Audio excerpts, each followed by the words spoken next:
교회에 안수 집사님이시면서 또 의사였던 한 분이 개인 병원을 개원하게 되었습니다. 이분의 즐거움은 뭐냐? 하루 일과 중에 가장 기쁘고 즐거운 날은 이제 병원 문을 닫고 직원들을 퇴근시킨 후에 그날 번 돈을 계산하는 것이었습니다. 그러면서 그는 그 하루에 쌓였던 피로를 풀곤 하였다고 합니다. 그는 매 순간의 관심이 돈에 있었습니다.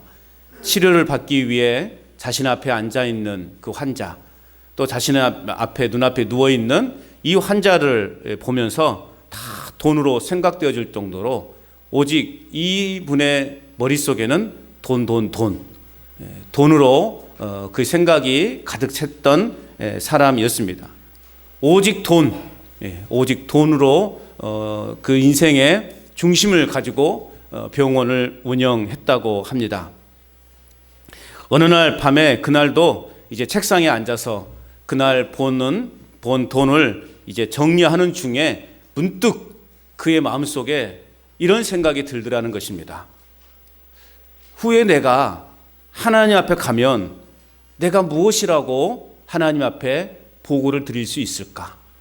내가 그래도 교회에서 안수집사로 이렇게 직분을 맡아서 봉사를 하면서 또 교회 가서는 그래도 거룩하게 예배도 드리고 또 교회에서 하는 봉사활동도 열심히 참여하는데 과연 나는 후에 하나님 앞에 섰을 때 나는 이 땅에서 무엇을 하고 왔는지 내가 뭐라고 보고할까? 그런 생각이 들더라는 거예요.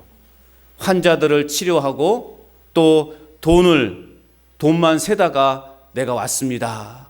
이렇게 보고하자니 자신의 모습이 너무나 참 맞지 않다라는 것이에요. 그는 돈을 정리하던 것을 멈추고 바로 그날 밤 교회로 가서 정말 하나님이 기뻐하시는 일이 무엇인가를 생각하면서 간절히 그날 기도했다고 합니다. 그리고 며칠 후에 이제 그날도 이제 병원 진료를 시작하기 위해서 준비하고 있는데 친구로부터 카톡이 하나 왔어요. 그래서 이분은 그 카톡의 내용은 성경의 말씀이었어요. 바로 다니엘 12장 3절 말씀이 카톡으로 온 거예요. 그 내용이 이것입니다. 지혜 있는 자는 궁창의 빛과 같이 빛날 것이요 많은 사람을 옳은 대로 돌아오게 한 자는 별과 같이 영원토록 빛나리라. 많은 사람을 옳은 대로 돌아오게 하는 자는 별과 같이 영원토록 빛나리라. 이 말씀에 이분은 그냥 뭔가 하나 탁 뒤통수 맞는 것처럼 느낌을 받았다고 해요. 온몸에 감전이라도 되는 것처럼 찌릿하면서 전율이 흐르더라는 것입니다. 며칠 전부터 고민해왔던 정말 하나님이 가장 기뻐하시는 일이 뭘까에 대한 해답을 그 친구의 카톡 문자를 통해서 그는 찾게 된 것입니다. 하나님을 기쁘시게 하는 일이 결국 여기에 있었구나. 많은 사람을 옳은 대로 돌아오게 하는 자는 별과 같이 영원히 빛나리라. 결국 하나님이 기뻐하시는 일은 결국 잃어버린 영혼들을 그리고 믿음이 없는 사람들을 하나님께로 인도하는 것이 하나님을 가장 기쁘시게 하는 것이구나라는 것을 그 문자 한 통을 통해서 이분은 깨닫게 된 것입니다. 그 후로 그는 환자들이 오면은요 정성을 다해서 치료해 주었습니다. 과거에는 어떻게 생각했습니까? 돈이 한 분 굴러오셨네. 돈이 한 분 내 앞에 앉아 있었네. 그렇게 생각했던 그 생각이 사고가 바뀌고 정성을 다해서 이분을 치료해 주고 또 이분을 통해서 말씀을 통해서 이분을 위로하고 격려했다고 해요. 여러분 아마 여러분 중에 제가 하나님 말씀으로 위로하신 것보다 여러분이 자주 가는 병원 그 원장님이 만약에 성경의 말씀을 탁 들어주면서 치료해 주시면 아마 마음에 아멘 그렇게 하실 거예요. 제가 백날 떠들어도 제가 아멘 안 하십니까 하면 아멘 그때 정신 차리고 아멘 하시는데 만약에 여러분의 가는 병원의 원장 선생님이 청진기를 대면서 하나님 말씀을 전해주면 아마 마음의 깊은 감동 속에서 아멘 아멘 아멘 하실 거예요. 우리 원장님 최고라고 그렇게 하면 하실 거예요. 그죠? 웃는 걸 보니까 그러는 것 같아요. 아무튼 이 원장님이요, 그런 마음으로 이제 환자를 치료하기 시작하신 거예요. 병과 죽음과 내세에 대해서 말씀을 해주면서 치료를 하기 시작했다고 합니다. 그는 이 일이 하나님께서 영광을 받으시는 것임을 생각하니 너무나 보람되고 너무나 기쁘고 하루하루가 기대가 되더라는 거예요. 오늘도 내가 누구를 만날까? 누구를 만나게 될까? 또 내가 누구에게 이 말씀을, 그날 아침에 묵상한 말씀을 전하게 될까? 막 그런 기대감 속에서 하루가 이제 기다려지더라는 것입니다. 여러분, 환자들은요, 의사로부터 어쨌든 긍정적인 말을 듣기를 원하고 있어요. 그렇지 않습니까? 아무것도 아닌데 나는 배 아파 죽겠는데 곧 죽을 것 같은데 우리 의사 선생님들이 진단해 보시고 아유 괜찮네요, 그 한마디에 그냥 모든 신음이 다 벗어지잖아요. 그렇죠? 제가 말하면 그렇게 별로 귀담아 듣지 않지만 아이고 괜찮을 거예요 라고 하는 것보다 의사 선생님이 괜찮아요 라는 그 말이 더 마음에 감동되지 않습니까? 그러니까 이분은 그래서 그날부터 그래 긍정적으로 환자들에게 치료해 주면서 괜찮습니다, 하나님이 고쳐주십니다, 하나님이 고쳐주실 거예요, 그렇게 위로하면서요 환자들을 이렇게 보았다고 합니다. 어떤 때에는 그 자리에서요 영접 기도도 하는 그런 때도 있었다고 합니다. 그러니 그 병원이 어떻게 되겠어요? 갈수록 잘 되더라는 것입니다. 여러분, 전도를 명하신 주님의 마음을 가장 기쁘시게 해드리는 일임을 여러분 꼭 기억하시기를 바랍니다. 올 한 해 우리 교회의 실천 주제 시작. 어떻게 알았어요? 아, 여기 있구나. 안 보고도 이제는 아셔야죠. 다시 한번 우리 교회 실천 주제 시작. 아무쪼록 몇 사람이라도 구원하자. 할렐루야. 오늘 이것이 올 한 해 하나님이 우리 통해서 가장 기뻐하실 일이라는 거예요. 구체적인 그 실천 사항으로 오늘 우리 권사님이 기도할 때 제가 막 감동이 되었어요. 야, 기도는 저렇게 하는 것이구나. 이렇게 교회 목회 주제에 대해서 함께 기도의 내용이 포함돼서 기도하는 것 얼마나 좋은지 모릅니다. 그래서 오늘 첫 번째 실천 사항으로 구원을 위해서 뭐 하는 것입니까? 참는 거예요. 구원을 위해서 참는 것. 우리가 아무쪼록 몇 사람을 구원하기 위해서 우리가 실천해야 되는 첫 번째는 뭐냐? 참는 것입니다. 여러분, 참는 게 어려워요? 쉬워요? 참는 게 쉬워요? 어려워요? 쉬워요? 네. 어렵죠. 참는 게 사실 어렵습니다. 고통을 참는 게 어려워요. 특별히 화장실 가는 걸 참는 걸 너무 어렵죠. 그래서 우리 어르신들 예배 끝나자마자 막 불이 났게 막 손사같이 나오죠. 평상시에 그렇게 빠른 걸음이 아닌데 예배 끝나면 그렇게 빠른 걸음으로 나오셔요. 왜요? 화장실 가는 거 참느라고 혼났다고 하면서. 화장실 가는 거 참기가 어려운 것이죠. 아무튼 우리의 삶에서 참는다라는 것은 여러분 쉬운 일이 아닙니다. 자, 오늘 사도 바울은 자신의 사도직에 대해서 비판하는 자들을 향해서 나는 진짜 사도다. 나는 진짜 사도다라는 것을 분명히 밝히고 있습니다. 그 증거가 뭐냐? 나는 부활하신 예수님을 직접 만났다. 그리고 오늘 고린도 교회, 이 고린도 교회가 바로 내가 사도인 증거다라는 것을 사도 바울은 강조하고 있습니다. 그러므로 고린도 교회에 내가 무엇인가를 요구할 수 있는 권리가 있다라는 것입니다. 그래서 여러분, 우리가 오늘 9장 중간을 읽었지만 9장의 3절이나 또 5절, 6절 쭉 말씀해 보면 어떤 말이 반복되냐면 권리가 없겠느냐라고 반복하고 있어요. 권리가 없겠느냐라는 말로 반복되고 있어요. 우리가 먹고 마실 권리가 없겠느냐? 아내된 자를 데리고 다닐 권리가 없겠느냐? 아니할 권리가 없겠느냐? 이런 표현을 계속 쓰고 있습니다. 이건 뭐예요? 내가 충분히 그러한 권리를 주장할 수 있다라는 것입니다. 자신에게 충분히 그러한 권리가 있음을 사도 바울은 강력하게 주장하고 있습니다. 그럼에도 불구하고 오늘 본문을 보니까 바울은 그 권리를 행사하지 않겠다라고 말하고 있는 거예요. 그렇다면 왜 바울은 사도로서 자신이 세운 고린도 교회에 마땅히 주장할 수 있는 그 권리를 사용하지 않겠다라고 그렇게 말하고 있는 것인가? 내가 그 권리를 주장할 수 있지만 나는 참겠다라고 그렇게 사도 바울이 왜 말하고 있는 것인가? 그 이유에 대해 오늘 본문은 분명하게 밝히고 있죠. 12절에 그리스도의 복음에 방해가 되지 않기 위해 모든 것을 참는다 고백하고 있습니다. 뭐 때문에 참는다고요? 따라서 합시다. 그리스도의 복음에 방해가 되지 않기 위해, 그리스도의 복음에 방해가 되지 않기 위해 어떻게 한다고요? 단순히 참는데요? 범사에 참는데요. 범사란 말을 뭐예요? 모든 것에서 참는다는 거예요. 바울은 고린도 교회에 모든 것의 권리를 주장할 수 있었어요.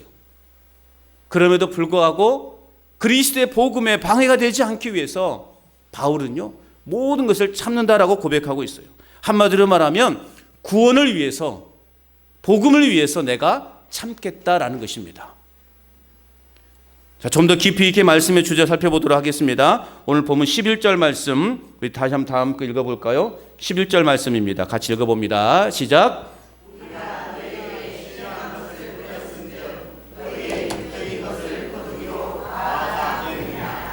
자, 다시 말하면 바울이 고린도 교회 성도들에게 신령한 것, 즉 복음을 뿌렸다면 고린도 교회 바울이 온 마음을 정성을 다해서 복음을 뿌렸고 고린도 교회를 세웠어요.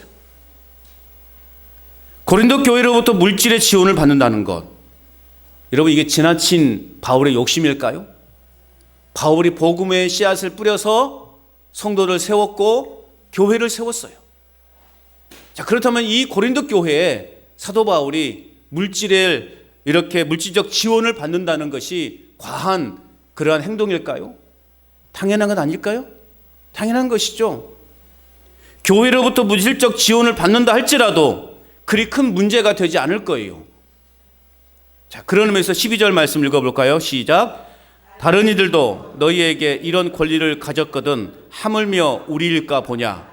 그러나 우리가 이 권리를 쓰지 아니하고 범사에 참는 것은 그리스도의 복음에 아무 장애가 없게 하려 함이로다. 아멘. 충분히 내가 그렇게 내 요구를, 내 권리를 고린도 교회에 주장할 수 있고 요구할 수도 있지만 나는 그러나 그리스도의 복음에 아무 장애가 없게 하기 위해서 나는 그 권리를 사용하지 않겠다라고 그렇게 바울은 고백하고 있는 것입니다. 여러분, 한 영혼의 가치는 온 천하보다 귀합니다. 한 영혼의 가치는 온 천하보다 귀해요. 그런데 그 영혼을 구원에 이르도록 자라게 하는 복음의 가치는 그만큼 그 어떤 물질보다 귀하다는 것입니다. 무엇보다 바울은 그 당시에 있었던 많은 스승 중에 한 명이 아니라 그리스도 예수 안에서 이 고린도 교회 성도들을 복음으로써 낳은 영적 아버지와 같은 존재였습니다. 일반적인 스승이 교회로부터 물질적 지원을 받는다는 그 권리를 가졌다면 바울은 어떻게 했어요?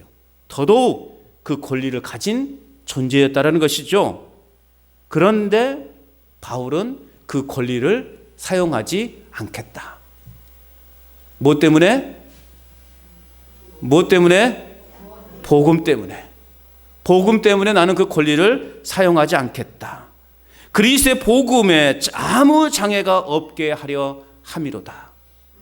바울이 자신의 당연한 권리를 행사하지 않고 애써 참는 것은 바울 자신이 그 권리로 인하여 그리스도의 복음이 전파되는데 방해가 되는 것을 방지하기 위해서 바울은 자신의 그 권리를 사용하지 않겠다라고 고백하고 있는 것입니다. 바울은 자기가 마땅히 누릴 수 있는 권리보다 하나님을 더 사랑했습니다. 바울은 자기가 마땅히 누릴 수 있는 권리보다 복음을 더욱 유익하게 생각했어요.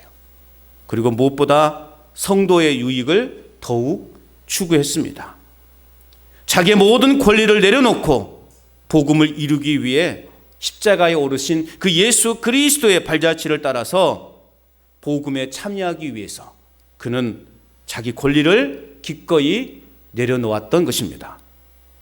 그리고 그리스도를 닮은 바울의 모범적인 삶은 고린도 교회 성도들을 비롯한 모든 그리스도인에게 무엇을 위해 어떻게 살아가야 할 것인지를 묻고 있는 것입니다. 여러분, 우리는 우리의 일상의 삶에서 우선순위가 무엇인지를 여러분 분명하게 정해야 돼요. 여러분의 삶 속에서 오늘 하루 내가 가장 중요하게 여겨야 될 게 뭔가, 내가 가장 먼저 해야 될 것이 뭔가를 여러분 잘 정해서 그 일들을 우리의 삶 속에서 구체적으로 실천해 내야 되는 것입니다. 오늘 사도 바울은요, 본문을 통해서 말하고 싶은 것은 뭐냐? 이 복음이 제대로 전해지기 위해서는 반드시 희생과 사랑의 모습이 뒤따라야 된다는 것을 보여주기 위함이었어요. 자, 예를 들어서 우리 교회 모든 성도님들이요, 여러분 한 분 한 분이 한 명도 희생하려고 하지도 않고 또 양보하려고 하지도 않고 다 각각 자기의 권리를, 자기의 주장을 내세운다면 우리 교회는 어떻게 되겠냐고요. 나는 목사이니까 이 권리를, 내가 이런 권리가 있다고 내 권리를 양보하지 않고 보장하라 라고 제가 여기서 매일같이 소리친다면, 또 우리 장로님들의 권리가 있으니까 보장하라 소리친다면, 또 우리 권사님들의 권리가 있으니까 보장하라 소리친다면, 그리고 우리 어르신들은 또 어르신 나름대로의 권리가 있으니까 보장하라 소리친다면, 여러분 우리 교회가 어떻게 되겠습니까? 한 사람도 양보하지 않고 각각 자기 권리만 주장한다면 우리 교회가 어찌 되겠습니까? 우리 교회가 예수님의 사랑과 은혜가 넘치는 교회가 아니라 어떤 교회가 되겠어요? 질투와 분노와 다툼이 있는 그런 교회가 되지 않겠습니까? 그야말로 엉망진창 아수라장이 되지 않겠습니까?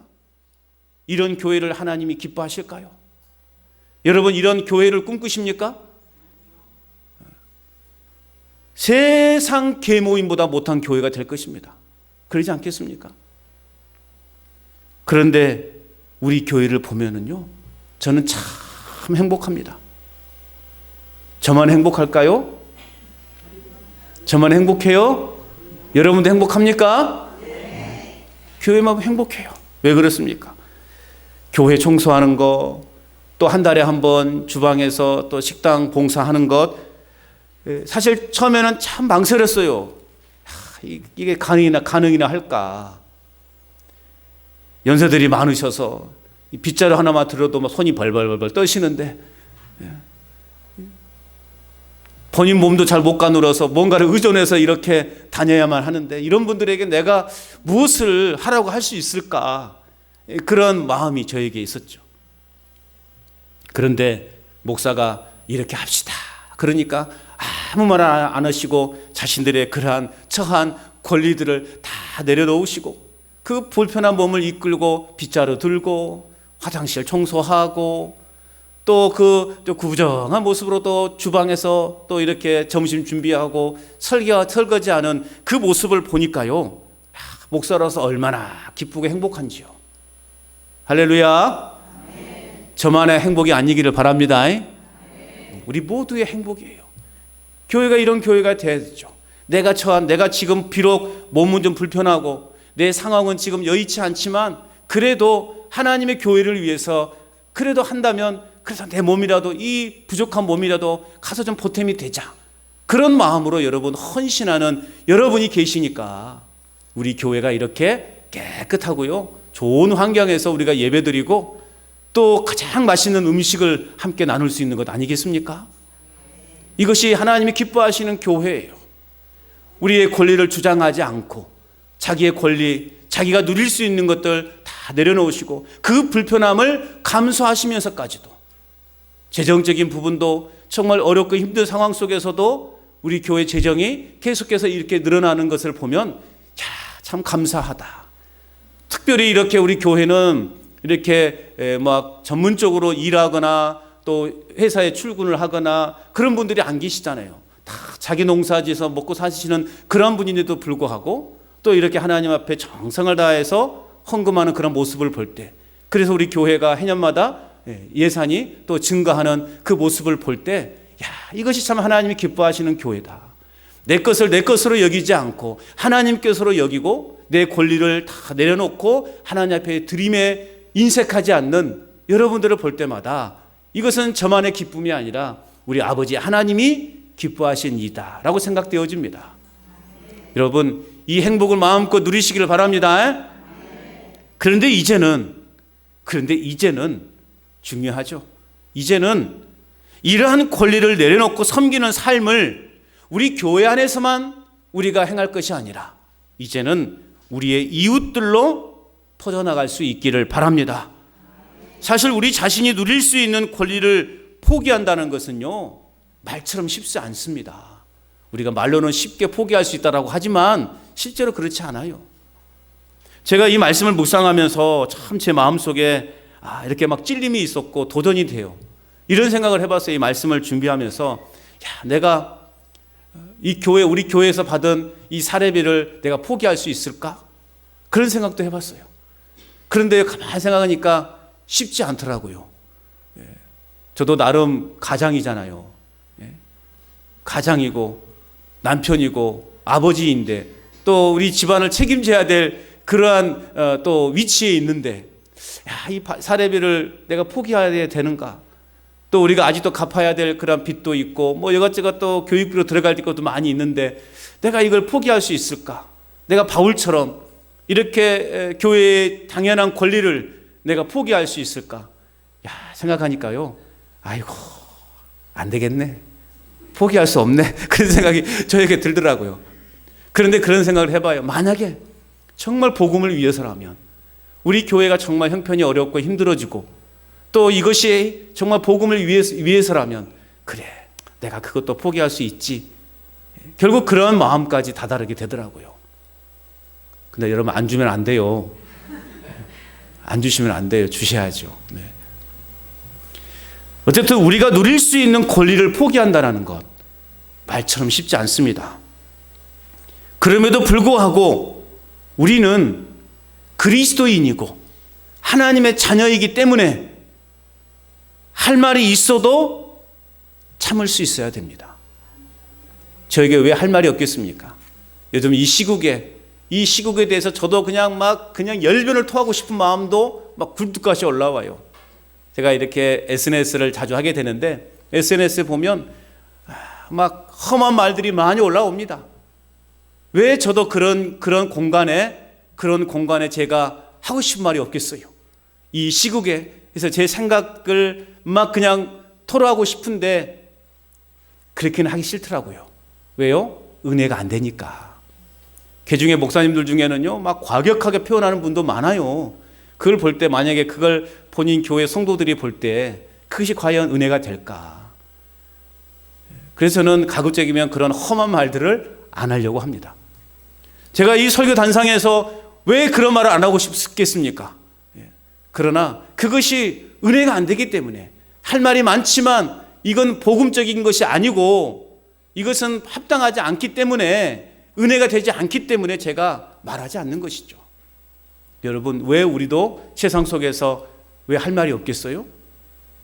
나의 불편함, 나의 이러한 속마음들을 얼마든지 내가 말하고 싶지만, 그러나 우리는 그리스도인이기 때문에, 우리는 누구이기 때문에?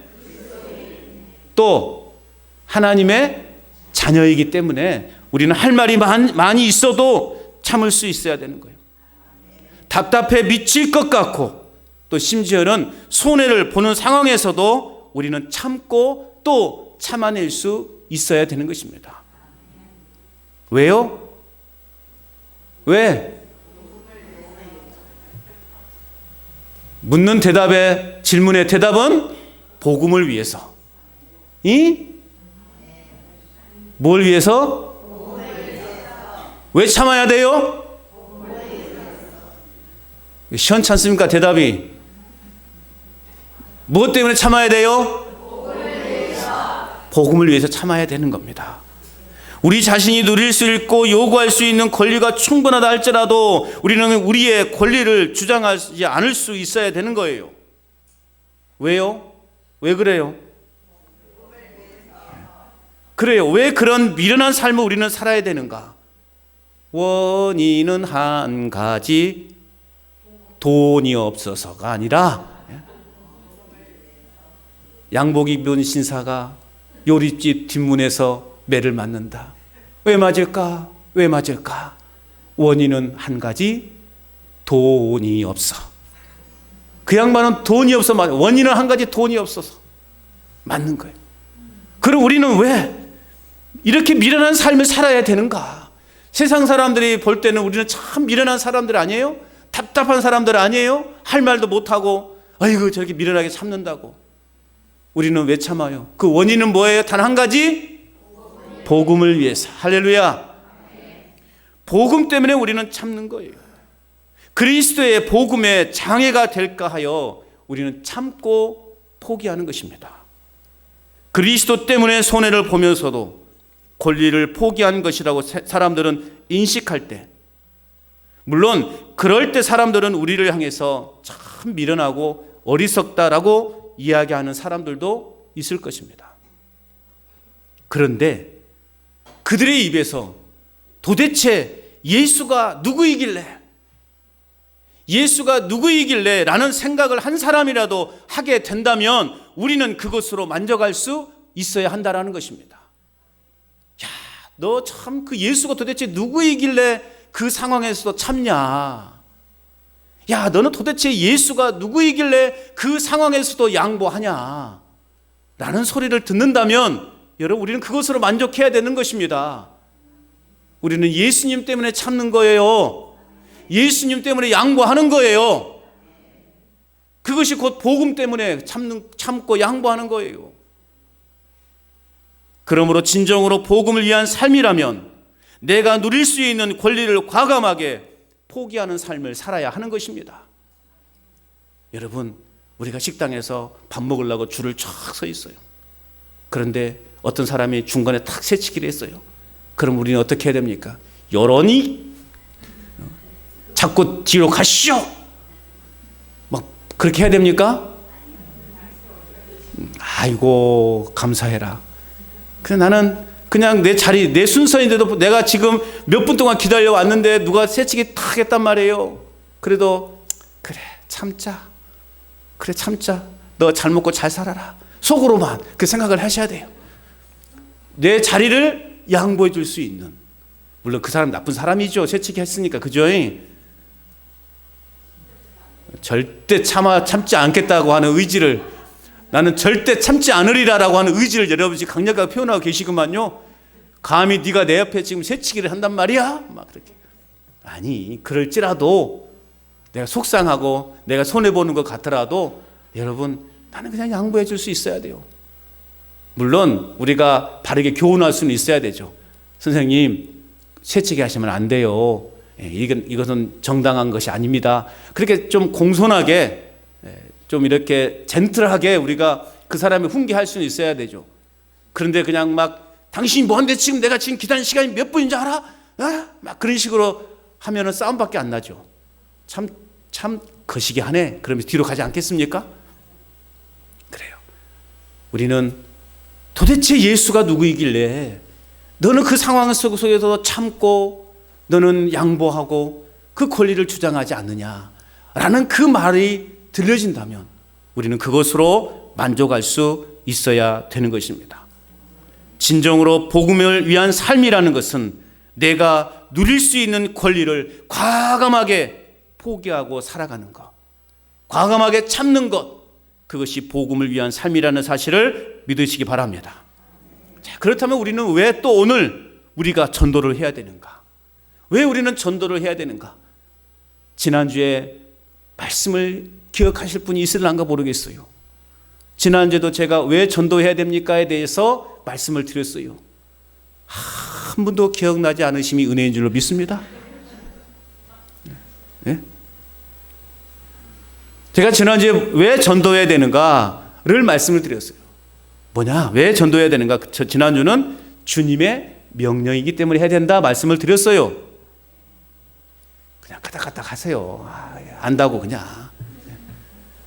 지난주는 주님의 명령이기 때문에 전도해야 한다고 말씀드렸어요. 그럼 오늘 우리는 왜 전도해야 되는가? 왜 우리는 미련하게 실이 복음을 위하여 참아야 하는 것일까? 그것은 바로 주님께서 우리에게 베푸신 사랑 때문에 그렇습니다. 뭐 때문에 그렇다고요? 사랑 때문에. 주님께서 우리에게 베푸신 사랑 때문에. 그럼 우리는 왜 전도해야 되는가? 왜 우리는 전도자의 삶을 살아야 되는가? 주님께서 우리에게 베푸신 사랑 때문이라는 거예요. 로마서 5장 8절 말씀해 보면 우리가 아직 죄인 되었을 때 그리스도께서 우리를 위하여 죽으심으로 하나님께서 우리에게 대한 자기의 사랑을 확증하셨느니라 라고 말씀하고 있어요. 예수님이 십자가에서 죽으심으로 우리에 대한 자기 사랑을 확증하셨대요. 하나님은 말로만 우리에게 사랑한다 말씀하지 않으셨어요. 실제로 행동으로 보여주셨어요. 그 행동이 뭐예요? 당신의 아들, 독생자를 십자가에서 죽게 하신 거예요. 죽게 하시면서까지 내가 너를 사랑한다라는 것을 보여주신 거예요. 죄인의 자리에 있는 우리에게 그리스도의 사랑을 보여주셨어요. 그리스도가 십자가에 달려 죽으심으로 우리의 모든 죄를 담당해 주셨습니다. 내가 매달려야 할 십자가의 자리에 우리 주님께서 매달리셨어요. 내가 맞아야 할 채찍을 우리 주님께서 맞아 주셨습니다. 내가 당해야 할 수치와 모욕을 우리 주님이 담당하셨어요. 그가 찔림은 우리의 허물을 인함이요 그가 상함은 우리의 죄악을 인함이라. 그가 징계를 받음으로 우리가 평화를 누리고 그가 채찍에 맞음으로 우리가 나음을 입었도다. 그분이 나를 대신해서 나의 모든 고난을 담당하신 것입니다. 내 무거운 짐을 대신 져 주셨습니다. 그래서 누구든지 수고하고 무거운 짐진 자들 다 내게로 오라 말씀하고 있지 않습니까? 내가 너희의 짐을 대신 져 주겠다. 너의 인생에 지고 가는 그 무거운 짐을 내가 대신 져 주겠다 라고 그렇게 예수님께서 말씀하지 않으셨습니까? 예수님이 나를 위해 십자가에 죽으셨다면, 예수님이 나를 위해서 그 많은 채찍을 대신 맞아 주셨다면, 예수님께서 내가 당해야 될 수치와 모욕을 다 당해 주셨다면 오늘 우리는 어떻게 됩니까? 나도 이제 예수님이 사랑하는 영혼들을 위해서 내 자신의 권리를 포기할 수 있어야 되지 않겠습니까? 또한 내 자신이 희생하고 내 삶을 하나님께 드려야 하지 않겠느냐 이 말씀입니다. 그렇습니다. 우리에게 베푸신 주님의 이 엄청난 사랑을 깊이 깨달았다면 우리도 우리 이웃을 구원하기 위해서 우리의 시간과 정성과 물질을 기꺼이 희생할 수 있어야 되는 것입니다. 욕심거리기처럼 나만 그냥 누리고 나만 그냥 그 은혜를 경험하려고 하지 마시고 우리가 그 예수님의 사랑을, 예수님의 그 십자가의 귀하신 사랑을 우리가 깨달았다면 우리도 그 예수님이 사랑하는 그 영혼들을 위해서 우리는 아낌없이 희생할 줄 알아야 되고 우리는 정성을 다하여 그 영혼을 섬길 수 있어야 되는 것입니다. 우리 주님은 난 사람을 구원하시기 위해서 종의 모습으로 오셨어요. 빌립보서 2장 7절의 말씀을 살펴보면 주님은 종의 형체를 가져 사람들과 같이 되었고 하늘의 영광된 보좌를 버리고 종의 모습을 입고 우리에게 찾아오셨다 말씀하고 계십니다. 무엇 때문에 이러한 모습으로 우리를 찾아오셨을까요? 무엇 때문에 예수님은 그 하늘의 그 영광스러움을 다 버리고 종의 모습으로 오늘 우리를 찾아오셨을까요? 왜 오셨어요? 복음 때문에 우리를 구원하시기 위해서. 할렐루야. 우리를 구원하시기 위해서 예수님이 그렇게 오신 거예요. 그렇기 때문에 예수님께서 우리를 구원하기 위해 종이 되셨다면 우리도 예수님이 사랑하시는 우리의 이웃들을 구원하기 위해서 마땅히 종의 모습으로 그들을 섬기는 삶을 살아가야 한다는 것입니다. 여러분이 전도하고 싶은 사람들이 있으시죠? 아멘 안 하는 거 봐라. 내가 정말 전도하고 싶고 저 사람 정말 구원받아야 돼. 그런 사람들 여러분 마음속에 한 분씩 품고 계시죠? 아직도 확신이 없다면 꼭 한 사람씩 품으시기 바랍니다. 품으시고 우리는 그 사람의 그 영혼에 구원하기 위해서 우리는 아낌없이 그 영혼에게 투자하셔야 됩니다. 투자하셔야 된다고요. 아까워하지 마시고 사람의 마음의 문을 여는 가장 효과적인 방법은 뭐다? 따라서 합시다. 잘 먹이는 것이다. 한 번 더 잘 먹이는 것이다. 잘 먹이는 거예요. 여러분 잘 먹이면요 마음이 열리게 되어 있어요. 그런데 여러분 처음부터 교회 나와야 돼 하면서 주면 뭐 받을까요? 안 받을까요? 나 같아도 안 받죠. 속셈이 있구만. 속셈이 그렇게 생각하면 안 된다는 거죠. 그저 그냥 섬김의 마음으로 그저 당신을 사랑하는 마음으로 내가 이렇게 정성을 다해서 준비했으니 같이 먹읍시다. 그러면 서서히 그분의 마음을 문을 열고 이 사람 옛날에는 안 그랬는데 이상해졌네. 그렇게 생각하게 해서 그분의 마음이 충분히 열렸을 때 서서히 이제 함께 교회 한번 가볼까? 이제 그렇게 접근해 가는 것이죠. 여러분 예수님이 나를 사랑하셨으니 예수님이 나를 위해서 십자가에서 죽으셨으니 내가 맞아야 될 채찍을 다 대신 맞아주셨으니 내가 당해야 될 모욕과 수치와 그 모든 것을 다 주님이 친히 대신 담당해 주셨으니 우리도 그 예수님이 사랑하시는 그 영혼들을 위해서 우리의 모든 것을 다 내려놓아야 되지 않겠습니까? 오늘 우리가 종의 모습으로 섬김의 삶을 살아가야 하는 목적이 무엇이라고 말씀드렸습니까? 한 영혼이라도 구원하고자. 한 영혼도 잃어버리지 않기 위해서 아무쪼록 몇 사람이라도 구원의 길로 인도하기 위해서 우리는 또 복음을 위해서 우리는 종의 모습으로 주님이 종의 모습으로 이 땅에 오셨던 것처럼 우리도 종의 모습으로 이 땅을 살아가야 하는 것입니다. 이웃을 위해서 희생해야 되고 이웃을 위해서 양보해야 되고 이웃을 위해서 참아야 되는 것입니다. 사랑하는 여러분, 오늘 우리가 복음을 위해서 나의 권리를 참거나 또 내가 양보하거나 포기하는 것이 있다면 그것은 절대로 내 자신이 바보여서가 아닙니다. 내가 무능해서가 아니에요. 내가 지식이 없거나 뒷백이 없거나 권리를 주장할 줄 모르는 바보 멍충이가 아니라 바로 그것이 복음을 온전하게 흘러갈 수 있는 참된 모습이고 진짜 예수님 안에서 바르게 헌신하고 있는 하나님의 자녀다운 모습이라는 것을 우리는 깨달아야 되는 것입니다. 이번 한 주간도 여러분 많이 참으십시오. 뭐 때문에 참아요? 복음 때문에 많이 참아 보십시오. 내가 두 개 먹을 것 다른 사람에게 한 개 더 주고 나는 한 개만 드시고 참아 보십시오. 참아 보시고 나에게 대해서 막 그냥 속상한 말을 하더라도 한번 참아 보십시오. 참아 보시고 나면 여러분의 마음이 더 기쁠 거예요. 내가 하나를 참았다면 여러분에게 주어지는 기쁨은 5개요 10개가 될 것입니다. 그런데 내가 그 하나를 얻기 위해서 내가 한번 참지 않았다면 여러분은 그 하나도 잃게 될 거예요. 그래서 여러분 당장은 손해인 것 같으나 그러나 그것은 우리에게 그 배의 기쁨으로 다가온다는 사실을 믿으시기 바랍니다.